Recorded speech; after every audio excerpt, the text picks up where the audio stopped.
to a very overcast day on Peaceful Bird Gardens, and we're out of the garden today. We are out foraging. Now we're only foraging for a couple of plants, but they're very special, and I hope to get to do more foraging videos with you in the future. Now, I'm in an easement in Pinellas County. I'm on the Pinellas Trail, as a matter of fact, in a Duke Energy easement, but I was out just kind of casually birding, looking for bluebirds and shrikes and whatever else we could find. I saw this mound, kind of a strip of yellow in, off in the distance as we were walking. I was like, oh, what is that? As we got closer to it, I realized it's food. It's a food plant. I'm very excited to show that to you in a moment.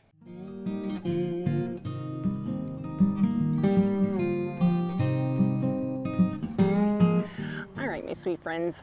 So this is the plant that I came here to talk to you about specifically.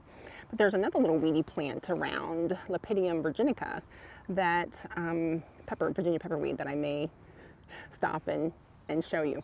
Now this is a wild edible that is not native to the United States. It's actually native to, I want to say, Western Asia, Europe, and Northern Africa. It is naturalized in many, many parts of the world.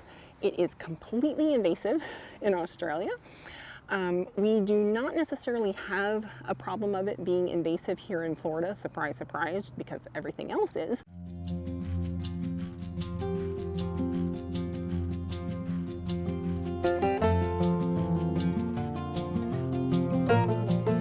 This one, though, is limited by temperature. This is a brassicaceae plant, and it grows, this is winter time here for us, so this would grow through maybe fall, winter, spring, and then it'll completely die out for the summertime.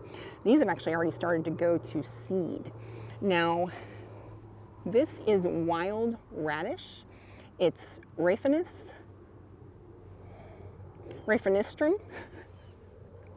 Raphanistrum. Yeah, let's go with that. It is a wild type radish, guys. So essentially the cultivated radishes, they believe, are a selection of this particular wild type. The cultivated radishes that I have in my garden right now, they are a type of this wild type. They believe that, they were cultivated originally from this plant. Now, you can see a lot of brassicaceae characteristics, and brassicaceae used to be cruciferi, and the reason for that is these really sweet little special flowers that, well, this one doesn't look exactly, let me see if I can find another one. So they call them cruciferi because, and of course none of them are going to cooperate. Maybe this one. So they look like a little cross.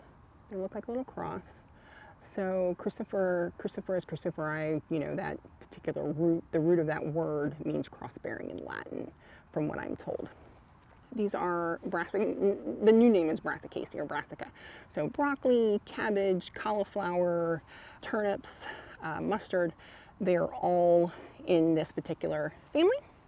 And they all have very similar characteristics, like their little flowers. Now in the south we get the yellow ones, but apparently in other parts of the country they can be white. The entire plant is edible.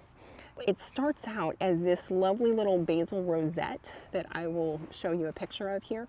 So it starts out on the ground as this lovely little basil rosette, and then up the center comes up the flower stalk, and you'll find that they have these very interesting kind of a bent and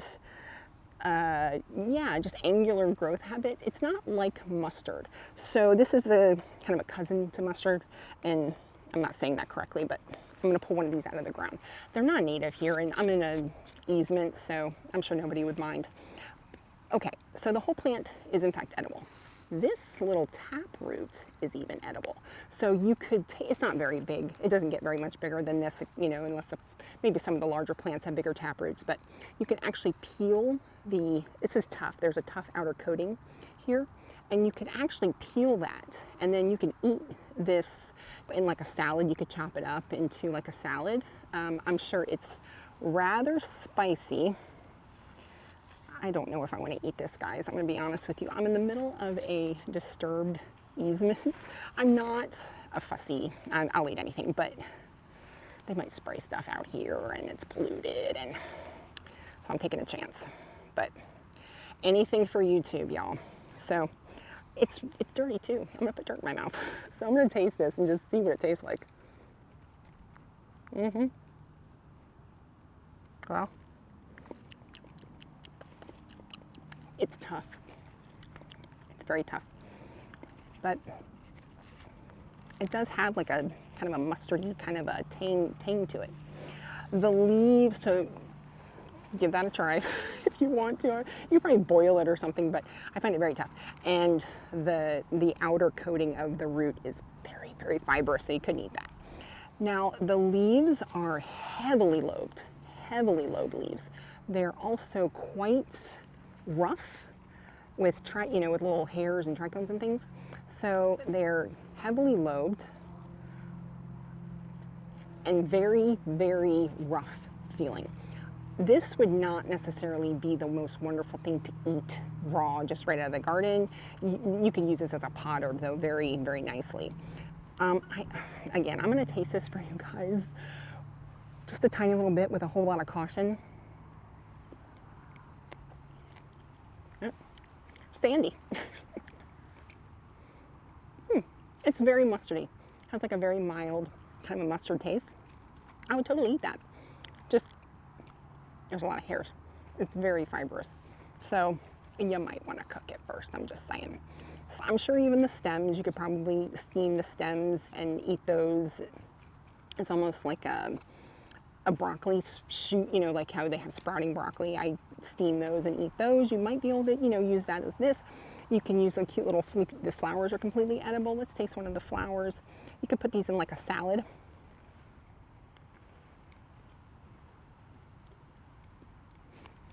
Very mild mustard and sand. This reseeds from these little pods, and the pods are edible too. Let me try one of the pods.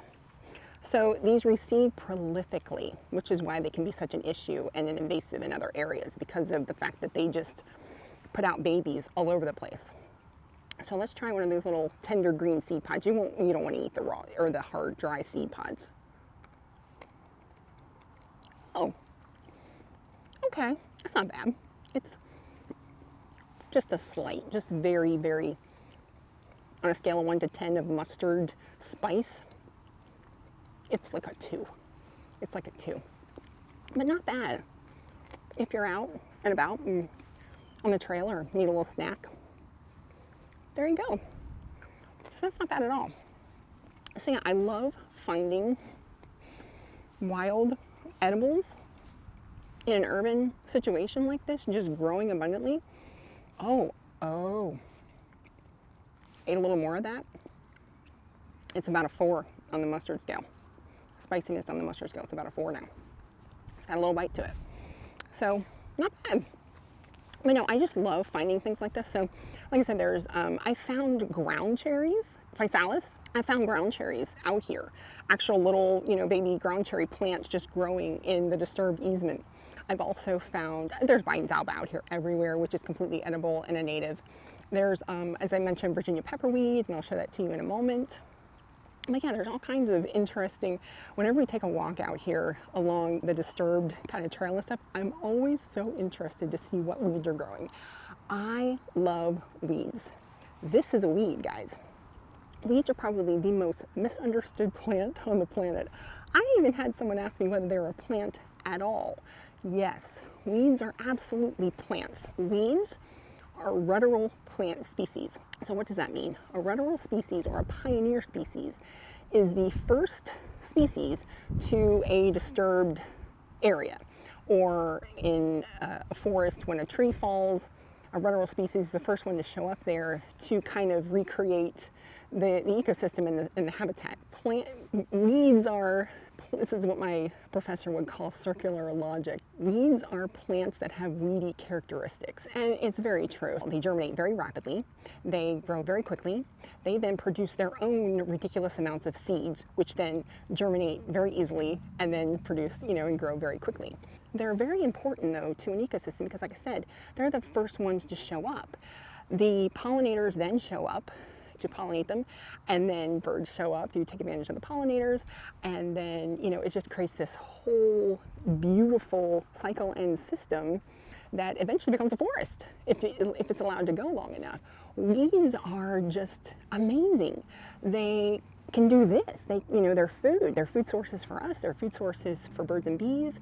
Pollinators, in my experience, really love the weedy flowers. That's why I let bidens grow in my garden, because the pollinators really do love them immensely, even though they can be a pain for me. They're very tough. They can grow in environments that other things just don't want to, like sand with very poor nutrients and blazing heat. Not these guys, but pine alba, they can take blazing heat and humidity and drought and just whatever you throw at them. Now, a distinction, I'm not talking about invasive plants. Invasives are a whole other animal or a whole other plant. They're a whole other situation. And there's a distinct difference between invasives and weeds. Invasives can be weedy, and weedy plants can be invasive, but they're not necessarily always the exact same thing. Next time you're out and you see a weed, have a new appreciation for that plant, because man, she's out there just creating habitat, you guys. All right, my sweet friends, hopefully you can see this sweet little plant right here. So this is Lepidicus virginicum, something along those lines. Y'all know how much I love scientific names. They're very important, but they're hard to say. So this is Virginia pepperweed, and it is a native plant. It is a weedy native, as we like to say. It's not invasive, it's just weedy, but it's edible as well. Now, I'm familiar with the seeds and eating the seeds, but I believe you can eat the root. Now, everything I'm telling you that is edible here, please confirm it. Make sure you confirm everything I'm saying before actually trying things yourself, all right?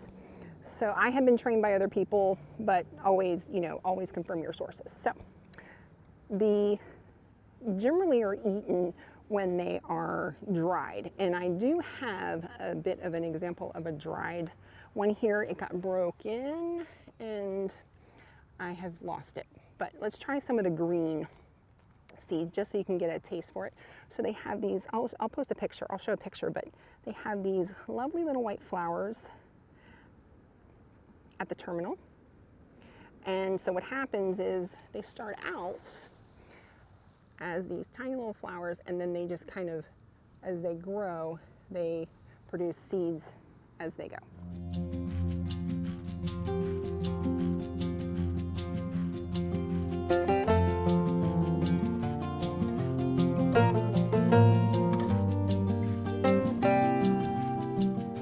So let's try some of the green seeds and see what they taste like.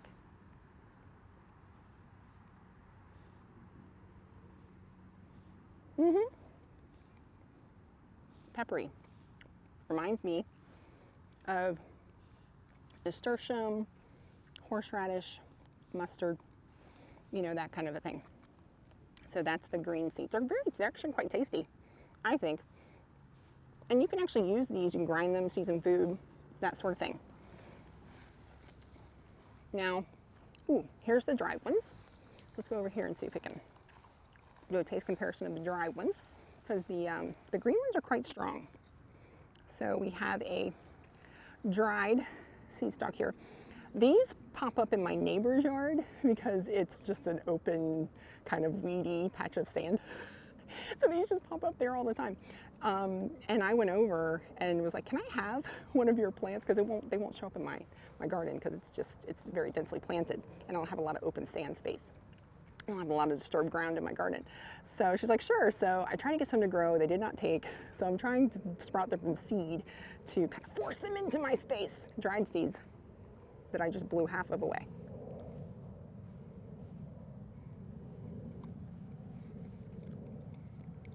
Not as pungent as the green. It's still there. Still, not bad. If you ground it up, maybe. So yeah, Virginia pepperweed, another edible weed that is just prolific. If you're out and about and you need a little seasoning or a snack, Virginia pepperweed in Florida is pretty prolific, especially in the wintertime. Get to know your weeds, my sweet friends. They're awesome. An update on the garden. I'm going to be making some changes in the coming spring and summer to the garden because it's been about, it's been almost 5 years. We're going into our 5th year. Not almost 5 years, we're going into our 5th year with the garden. And we've learned some things. We've learned things that haven't worked. There are some plants we planted in the beginning that are just not working out.